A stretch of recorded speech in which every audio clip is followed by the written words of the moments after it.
Home renovations can be costly, and a builder's quote can give you quite a fright. But there is a way to get your perfect home at a price you can afford. Whether it's creating a gorgeous garden from scratch, shopping around for the best kitchen bargains, with an 85% discount. 85%? Yeah. Or building a loft conversion for half the price. You can save yourself a fortune by doing a lot of the graft and the unattractive work. Yep. I'm on a mission to show Britain's homeowners how to save thousands of pounds on their build. But the bottom line is, if you want to save some money, then you've got to fix it yourself.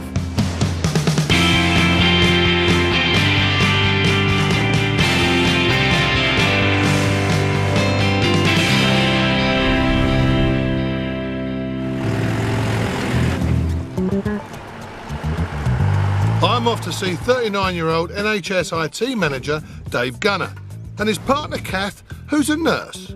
They've been doing up their family home since they moved in 7 years ago. But their final building project doesn't lie within four walls. It's lurking outside.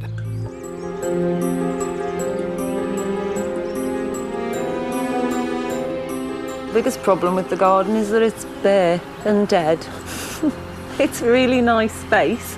Yeah. And we get the sun in it all day. So because the hedge is really low and the garden's very open, we get all the neighbours walking past looking at us while we're sitting in the garden. It'd be fantastic to have a garden that was nice to sit in, nice to look at, peaceful and relaxing. After a hard day's work, I like to sit outside and just chill out. We know this garden can be fantastic because it did win awards before we moved in here. 20 years ago, this garden was the jewel of the neighbourhood, winning its previous owner a series of local prizes, including a Keep Britain Tidy Award. But that was then. Now, it's a barren wasteland. Yeah, not the most handsome of gardens. Looks like I've got me work cut out. Yeah. Oh, good to see you. Hello, mate. Oh, I hear you need a bit of help from me, is that right? Oh, we do. You better come and see. Yeah. First, I need to get a clear picture of what Dave and Kath want from their outside space. So this is it, the Garden of Eden, huh? No, it's the Garden of Death. So tell me what you want. I've got a plan here. What we're looking at is decking here, new fencing down here, pond at the end of the decking, maybe slightly raised, old garage taken away. Oh, is that what it is? Is that a garage? There is a garage under there somewhere. Yeah. And then once the garage is out, these two hedges here out either side of the driveway with fencing in to give us a bit more room, fencing down the side here and back to the house. Have you had any quotes on how much this work's going to cost you? We have, and it's a lot. I mean, basically, well, we're looking at £13,279. That's a lot of money. That is a lot of money. And how much have you got as a budget? £6 grand. Oh, yeah. Why am I surprised? Less than half. Once we look at it in a bit more detail, we'll see if we can bring you anywhere near your budget price. That's what we want. Can I take that then? Yeah, sure. So this is the plan? That's the plan. 13 grand for all this work. It's a pretty good quote. So slashing it to 6 grand won't be easy. But I've got some ideas. First, I want to put the squeeze on the £1,600 cost of their decking. We're trying to do a bit of sort of setting out according to your plan. OK.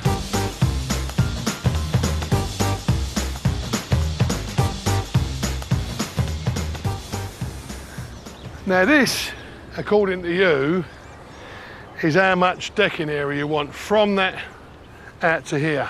Yeah. It's quite a lot. And that's going to be a bit expensive. Because at the moment, this just looks like it's... If you did a deck here, it just looked like a pallets fell out of the sky off a cargo plane and dropped right in the garden. We can reduce this in size and change the shape of it a little bit to make it look bigger, actually be smaller, and be a more practical shape. OK. Dave and Kath have been quoted a whopping £4 grand for the removal and replacement of that monstrosity of a garage. And I've got a plan to slash that cost. Let's see what we got. Corrugated roof. Now, this is what is known as an old asbestos garage. But that's, everyone goes, oh, asbestos, but it's not quite true. What it is, it's like a cement-based board, and it'll have some asbestos fibre in it. Right. You can take this apart yourself quite safely, but you have to adhere to some rules and regulation. Alternatively, you could have it professionally removed, okay? But the thing with that is, it's going to be rather expensive if you take a large chunk out of your budget. Yeah. After all, that's what I'm here for, to try and save you some money. Yeah. Finally, I can save Dave and Kath hundreds of pounds on materials. They've been quoted £2.5 grand for 150 foot of fencing to replace the hedge around the garden. A fair price, but I've got some good money-saving news for them. Most contractors use standard manufactured panels, like those ones you got over there. What I would suggest, and a good way of saving money, is you're going to be making the whole fence yourself, okay? Now, there's a couple of things you've got to bear in mind. A boundary fence, the maximum height it can be is 2 metres by law. Now, that's 2 metres from the pavement level. Now, your garden at the moment is about a foot higher than the pavement level. Okay. Yeah. Now, there is another issue. If you have a big, high 2 metre fence, it can also seem a little bit like you're boxing yourself in. Yeah. So what I would suggest, which it still gives you the feeling of privacy and height, would be go so high, and in the last 12 inches, do it in trellis. And as a saving, I can start them off on straight away.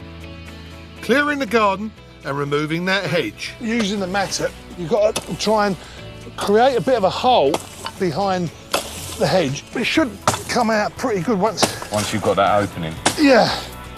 The good news is, with a bit of work, they can grade and reuse the soil, saving another few quid. Well, this soil ain't bad. The colour of it is pretty good.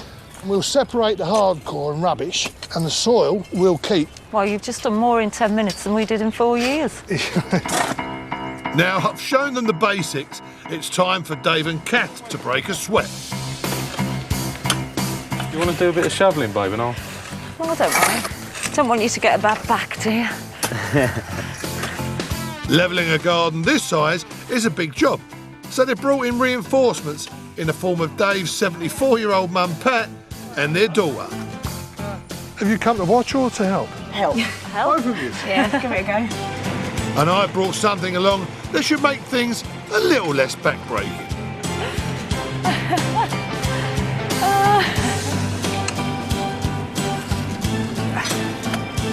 Before I return, I needed to clear the entire garden and the hedge, level it, then safely remove the old garage and prep the foundations for the new one.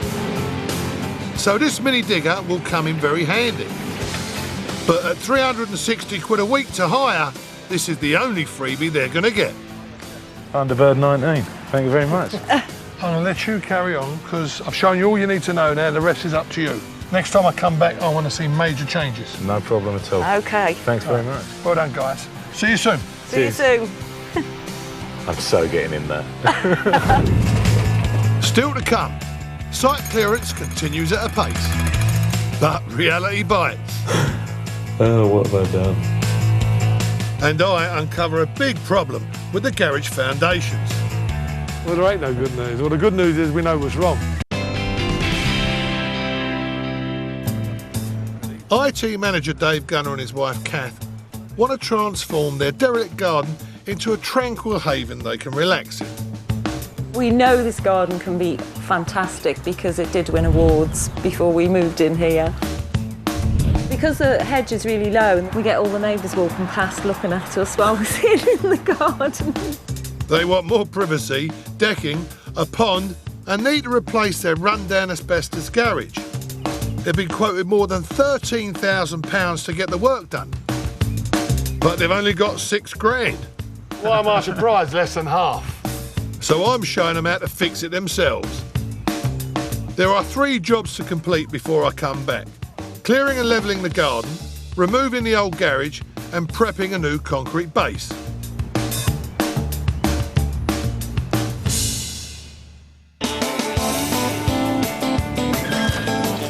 It's a lot of work, so I've left them with a very useful bit of kit to lighten the load.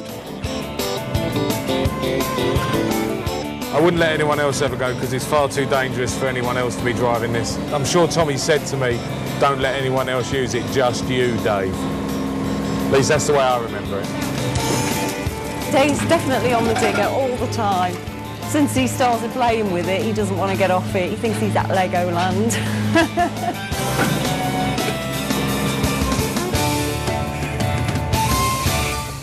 That's the clearing and levelling done in double quick time, thanks to that little boy's toy I left him. And of course some help from daughter Liz and 74-year-old grand Pat. I've been sorting out the rubbish, putting it in the skip. It's a lot of hard work, but it'd be worth it, and I don't mind anyway. I like hard work. Look at Mother, she loves it. There's nothing more relaxing than watching other people work, actually. Yeah. Yeah. Dave and Kath needn't get too comfortable. They might have finished the hard graft of clearing the garden, but they've only saved themselves 300 quid so far. I want to show them how they can slash their £2,500 quote for new fencing by making it themselves, from scratch. So we're going shopping. Essentially there are 3 different types of fencing. Now, the standard one everyone uses, they put wooden posts in the ground and then attach the fence panels to it. Ready-made panels are convenient, but they're expensive. Only come in standard sizes and they're not always long-lasting. The most important thing is that all timber you use in the garden must be pressure-treated timber. The treatment can help stop it rot. Right. Whereas the normal ones, they're just that orange colour dip. That's a water-based dip and it doesn't do anything. Okay. But you still have a problem when you put it in the ground that they will rot in contact with water. By far the best, I think, is to use the concrete spur post. You concrete this in the ground and you attach a 4x4 treated post to it. The treated post doesn't go in the ground. So essentially you're getting the best of both worlds. Dave also needs enough feather edge board to make up each fencing panel and arris rails to attach them to. The fencing components cost 900 quid, just a third of the original quote. And that's not the only money saver I've got stuck up my sleeve. This is what you call a bog standard trellis. And this is just a bit of soft wood which has got that orange dip on it. I wouldn't recommend you use that. There is another trick, a cunning trick. Let's take a bit of this. Yeah. Right, see, now this comes in all different lengths. Now what this is just a bit of roofing batten. And this is save you a fortune. It's a lot cheaper way of doing it and it's a much better job.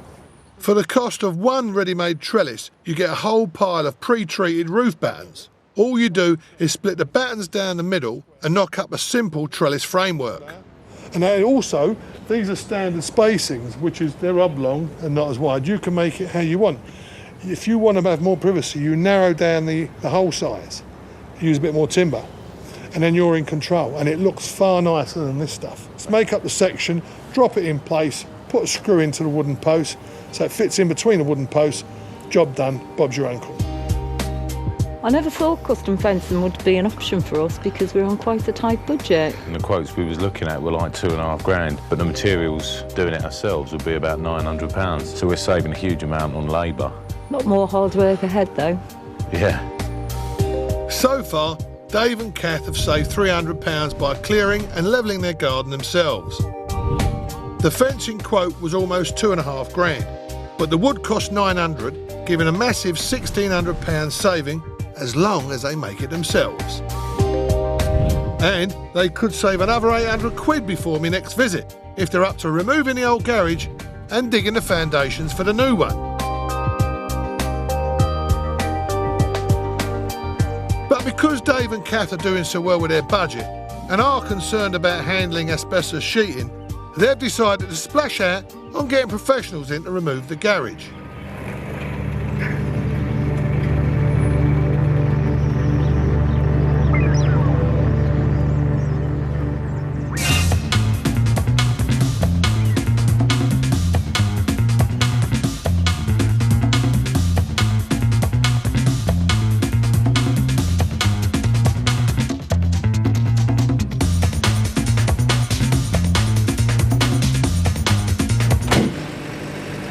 The professionals have made light work of demolishing the garage, but it's cost Dave and Kath 300 quid.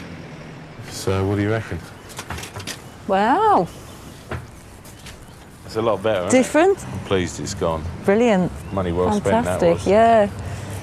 I'm hoping that's the last of any professional help. From here on in, hard graft should be all that's needed. The last job before I return is digging the foundations for the new concrete base. Not the easiest of tasks. So I'm going to talk Dave through it. Hi Dave, it's Tommy here. So what stage you at? I'm a bit stuck in terms of what we need to do for the preparation for the concrete base. Now, what you have to do, where your existing concrete floor is, you have to smash it up and you can leave it in place. Right. And then you set up the shuttering and you cast over the top of it. Okay. You'll need to dig out a strip foundation to the right of the concrete. Yes. And then the same thing at the back, you'll need to dig it out to your boundary. And on the left-hand side, you'll have to dig that down to your boundary as well. Okay. You're going to need at least 6 cubic metres of ballast. Yeah, yeah. Okay.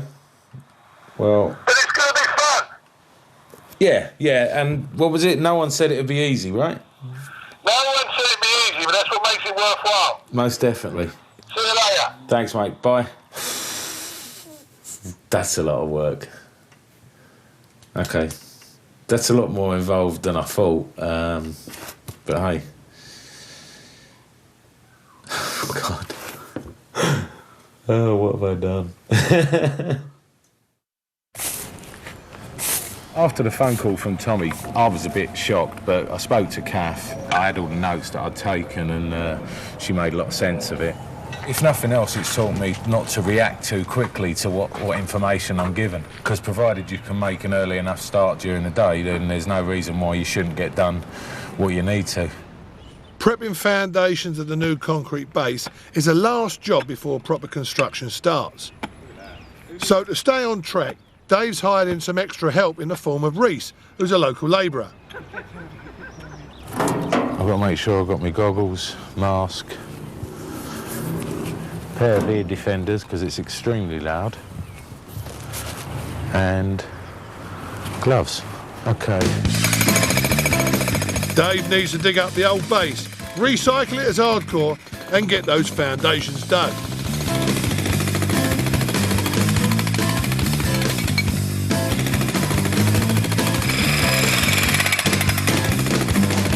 Fun. Not as much fun as the digger, but fun nonetheless. It's crucial Dave has done this right, because I'm back on site tomorrow to show him how to lay the new concrete base. I'm hoping Tommy's going to say that we've done a good job and everything's fine, and not that we need to start again.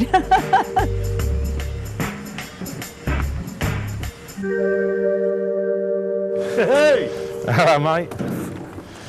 Morning, Dave. Hello, mate. How you doing? Good to see you. God, this has changed a bit, hasn't it? Just a bit, yeah. God, Yeah. dear. It's changed, but not in a good way. There's a big problem. There's not a chance we can start the concrete base. We do have a bit of an issue here. I didn't want to make too much of it in front of Dave because I didn't want to sort of deflate him really from all the hard work he's done, but the levels of that are going to be a serious issue because they've set it out so that the base for the building is on a slant like that. So if we level it up, it means coming up high this end, and then of course the drive is that much lower. There's a massive 6-inch difference between the front and the back of the hardcore base, and there's no way we can concrete unless it's level. We've no option but to undo all of Dave's hard work. Do you want the good news or the bad news? Only if the good news is the bad news ain't that bad. Well, there ain't no good news. Well, the good news is we know what's wrong. The only thing we can do is move this hardcore to the front, Yeah, right? Then get the machine to take the top of this about halfway yeah, and put it on that pile, yeah. and then put the hardcore back. I'm concerned this could really knock Dave's confidence. The thing is, at the end of the day, the way you've got to look at it is, I work for the NHS in IT, I'm not a builder. So I reckon I can build a lot better than most builders can do. IT, writing strategies, that kind of stuff. That's the spirit, Dave. While you guys do the back-breaking work of levelling the hardcore, I'll work out where to put the shuttering frame for the concrete.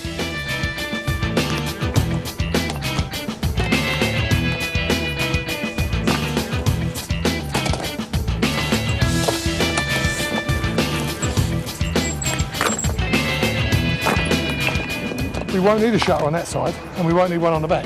So we'll only need it here and across the front. Silly question, but the shuttering holds the concrete in, right? So because that's a higher level at the side and the back, that's why you don't need it. He's amazing, isn't he? Sparkling, such a quick learner. Up here for thinking, Down here for dancing. You've got it, yeah. After 3 hours of hard labour, the base is finally level, and we're ready to pour the concrete for the foundations.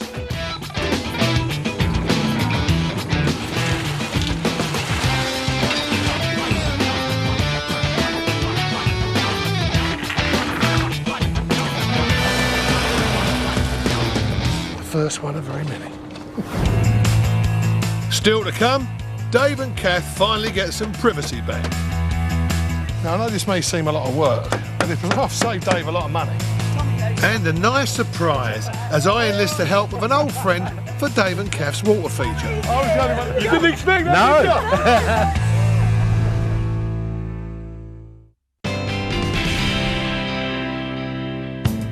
No! Dave and Kath Gunner's outside space was once an award-winning garden, but 7 years after they moved in, it's become a barren wasteland.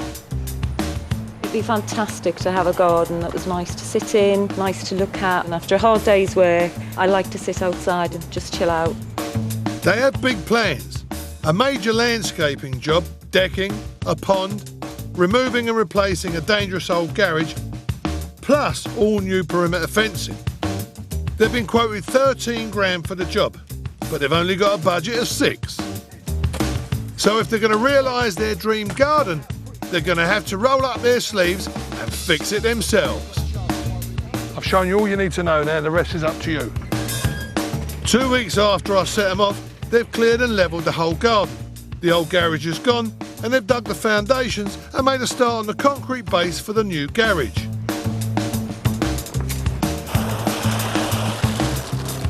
First one of very many. While Dave and his team carry on concreting, I want to crack on with the job of restoring privacy to the garden. I've decided to start off the position of the fence. So I'm going to put the first post hole here, and that'll be in line with the building. I've got to get it the right depth, 30 inches, which is right. Making the fence from scratch means we don't have to work to fix panel lengths, so the posts can be any distance apart. Once the holes are dug, the pre-drilled concrete spurs can be set in place. And the next stage is all about the wood. For assembling your fence, first of all, you fix your wooden post to the spur post. Okay. You measure up 30 inches from the bottom of the spur post, and that's where your wooden post fits to it. Right. You get yourself a couple of fast cramps, you know, so it's easy, and you can have a prop, and it releases your hand, you see. And you've noticed I've set this post well up. Yeah. And no wood will come in contact with the soil, so this fence will last you forever. Good. Once the posts are firmly in place, the concrete slabs can go in to act as a waterproof soil retainer. All these are really paving slabs that have been cut. in half, yeah. The next step is to attach a pressure-treated 4x2 gravel board. This keeps everything nice and straight now, see this? Then 2 Irish rails act as a brace and something to attach the feather edge board to. Yeah. So it's to that, and we've got to come out. The tip here is to make sure the rail is placed with the sloping face up so water doesn't collect on it. And then it's a simple matter of attaching the feather edge board with a 1-inch overlap. So we put the next one on, and it just sits over. And then you nail through the thicker part, and it holds the back edge of this and the thin edge of that. Yeah. Make sure it sits on the board at the bottom, on the gravel board. Yeah. I'm impressed. Dave's taken a fence in like a duck to water. Now, I know this may seem a lot of work, but I've saved Dave a lot of money. Justy. So, what do you think?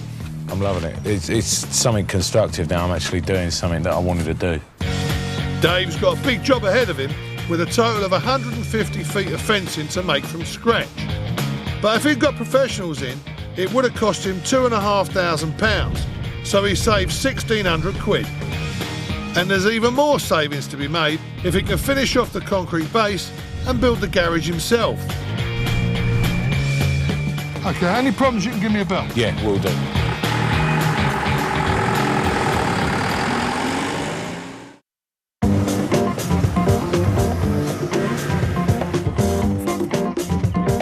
Over the next 3 weeks, Dave drives the build on, working on the theory that many hands make light work.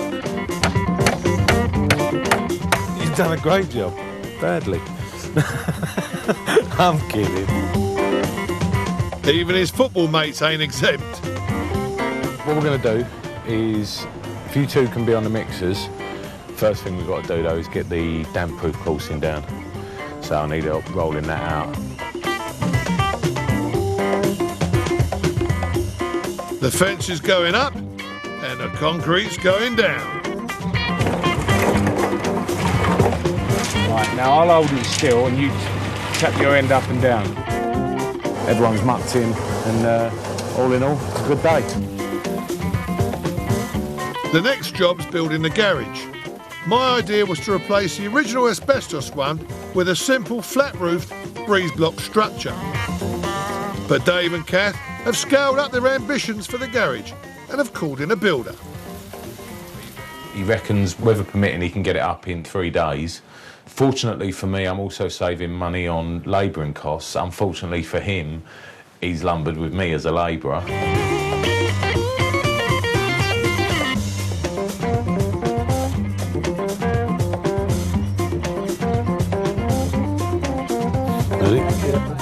The garage seems to be going up without a hitch. We've got to take the edge off of each of these bricks in line to make the gable end.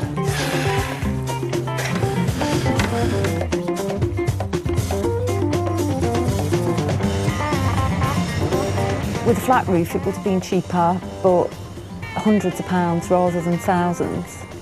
And you probably would have to change it again in 10 years' time. This will be a nice garage, but Dave and Kath are spending money. So I'm heading back to see where else I can help them save. It's been a tough call for Kath and Dave, this one, because there's been so much hard graft involved. But it'd be nice to see if all the major construction work's done, because if so, we can crack on with the landscaping. And that's where I might be able to bring a little surprise to the party.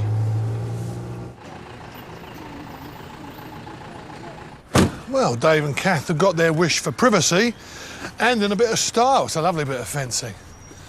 And the garage is built. That's a surprise. Good morning, guys. Good to see you. Really nice to see you. So how's it been? Everything okay? Yeah, Yes, good. it's a lot of hard work. Absolutely. After weeks of humping soil and cement, today's the day when the gunners should see light at the end of the tunnel, as we'll finally be making a start on the decking and pond. As a bit of a treat, after all their hard work, I've invited along my old mucker, Charlie Dimmock, who's got more than a little specialist knowledge when it comes to water features. Because Tommy knows nothing about water features. Hey, Didn't see that coming. Well, you made a mess here, haven't you? Nice to meet you. this is Kath, and this is Dave. Yeah, you didn't expect that, did you? This was Dave and Kath's original plan. I suggested the decking should be smaller and a different shape. But Charlie's already slipped back into the old routine, and she's contradicting me.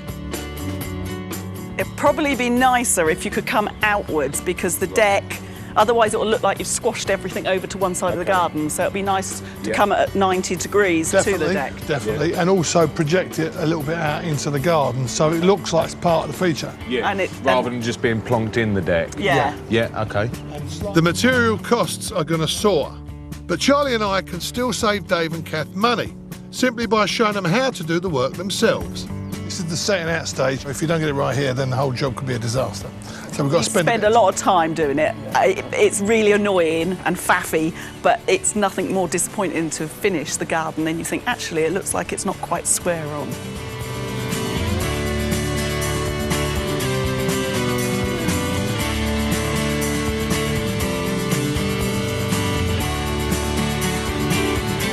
Right, I need you to come over here and have a look at it so that you're happy with it.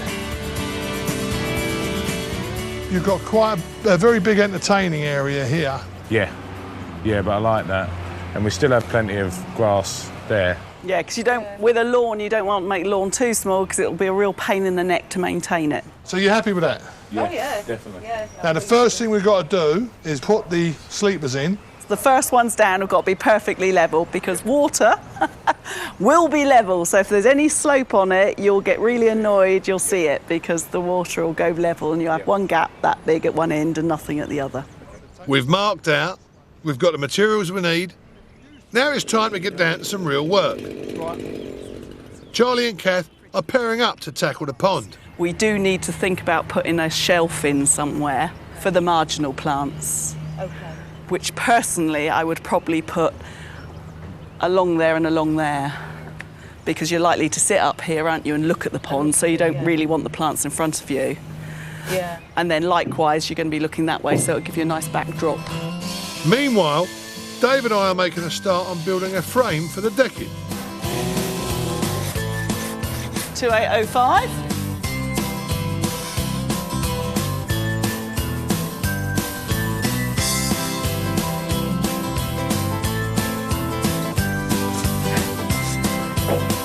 There'll be another section up there and then another section across the back.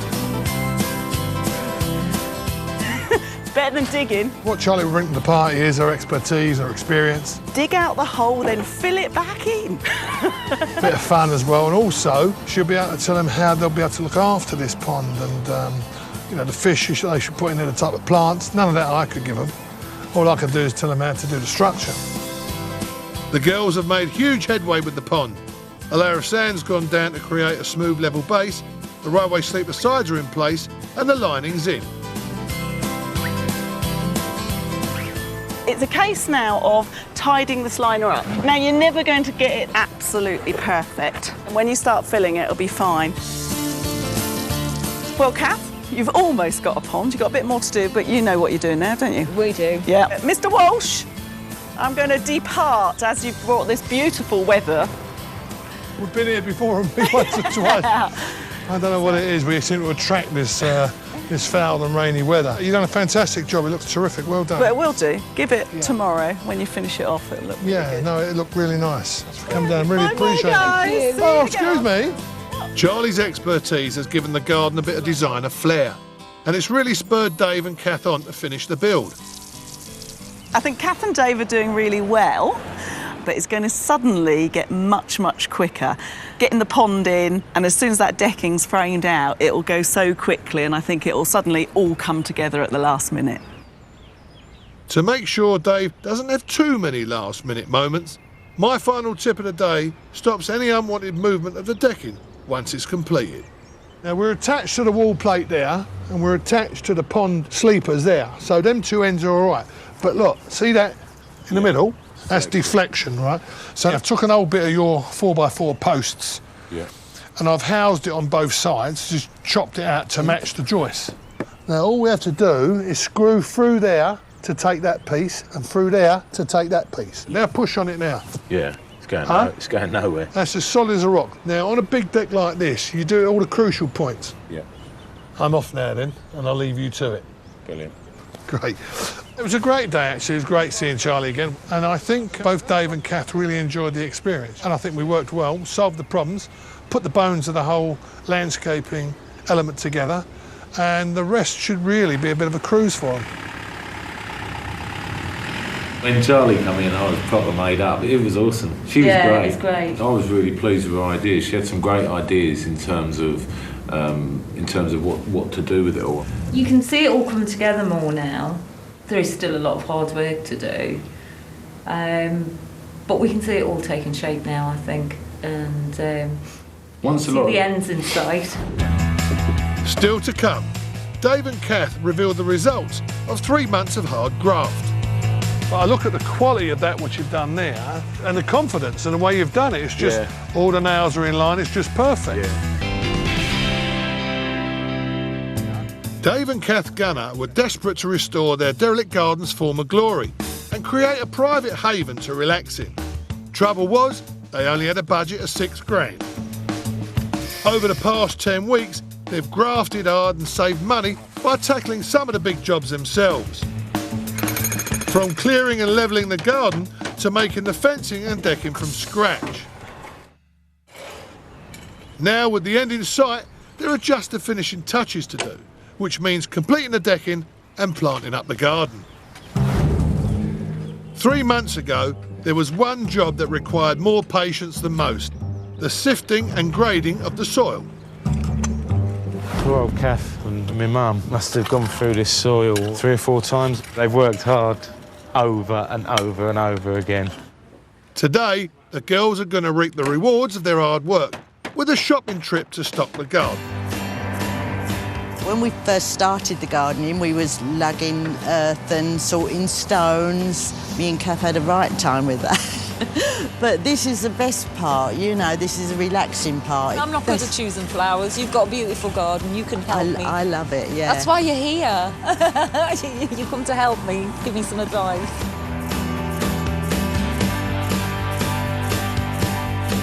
Dave and Kath want to create a private, tranquil space. But they both work long hours, so the garden has to be low maintenance too. They're going to need plants that have a big impact but need very little looking after, like ornamental grasses. Don't you? I like this. Oh, that's lovely. Hardy herbs. So many colours, Kath, aren't they? They're beautiful. And climbers to add a bit of colour and height and soften their new fencing. That is nice. I like to think it's gorgeous, isn't it? Really nice. There's still a few quid to be saved on this job. At the end of summer, many plants are past their best, so they're sold off cheaply. But if they're planted now, they put all their energy into putting down roots and come back bigger and better next year. So, am I right in thinking that's the end of your season that you're planning? Yeah, that's right, yeah.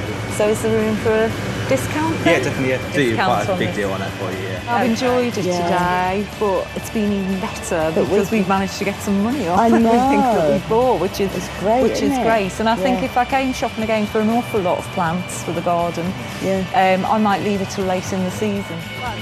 Those might be the last few pounds they save. I only hope it's enough. And now they've got just 24 hours before I'm back on site. So they need to pull their fingers out to get that lawn down, the decking finished, and the plants in. We're rapidly running out of time, but hopefully the decking boards will go on pretty quick, so let's get on.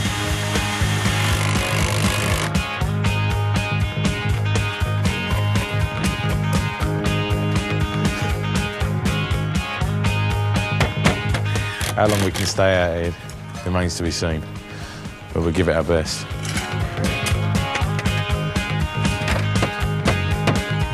And that is 150 foot of fencing.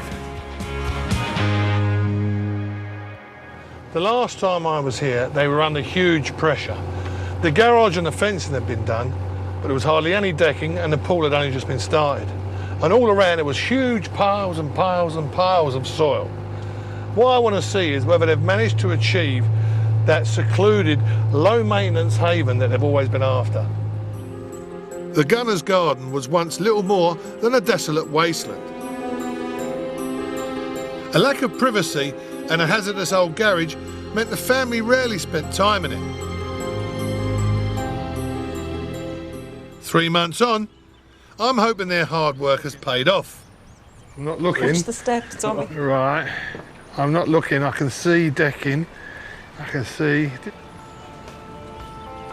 Blimey. It's fantastic.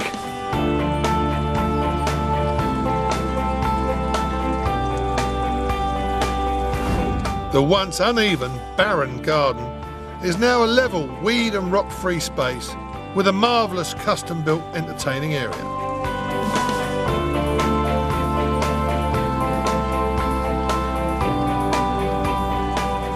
You've got this fantastic 4-layer deck. Yeah. You're an amateur. 4-layer deck. With this, obviously, the water feature, which we had the help of her ladyship, didn't we? Charlie, yeah, she was great. brilliant, yeah.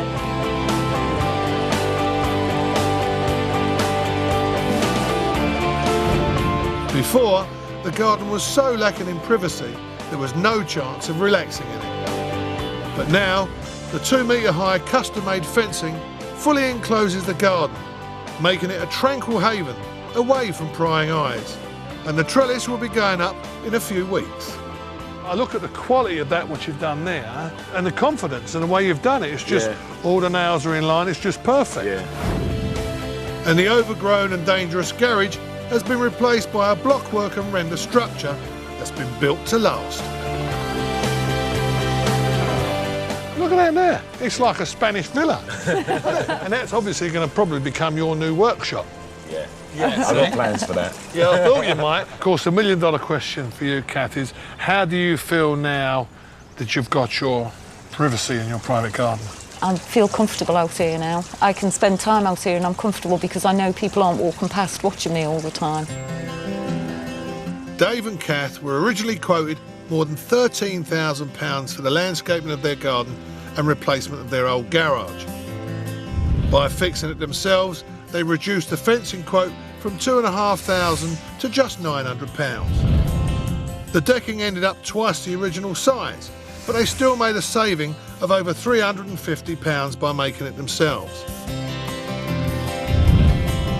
The pond got bigger, but the price came down to £600, and they saved £800 by laying the concrete base for the garage, and even found time to lay a driveway. On the downside, tool hire and skips came in at £1,000, and getting the old garage removed cost £750. But the real budget buster was Dave and Kath's new garage, bringing the total cost of the build to £9,736. The original quote for the work was more than £13,000, and Kath and Dave did go over their £6,000 budget, but they got double what they wanted for nearly half the original price.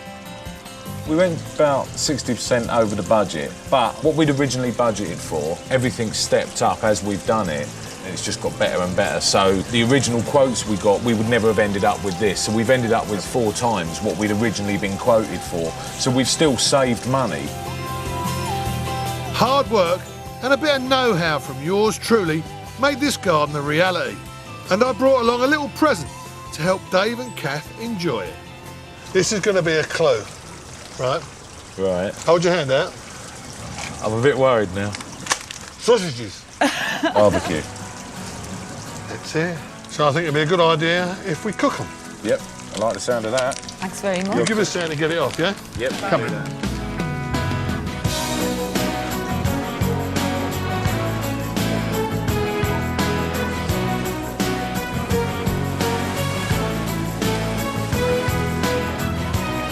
I think they've done wonderful. It used to look like a bomb site and now it looks like Buckingham Palace Gardens. It doesn't look like the garden anymore. It's a hell of a lot prettier. The quotes we got initially to do the work in the garden, without a doubt we would have got a much better garden than what we had, and we would have been pleased with the end result. But I know for a fact that we wouldn't have got what we've got now. Cheers, mate. I couldn't have wished for better, actually. I don't think I could have wished for better if I'd have got a professional team in. And so I'm really, really, really pleased with it. Dave and Kath have finally got that quiet and relaxing space they've always hankered after. And they can be very proud of what they've achieved, as they've done most of it themselves. But more importantly, if you fix it yourself, you can save a small fortune.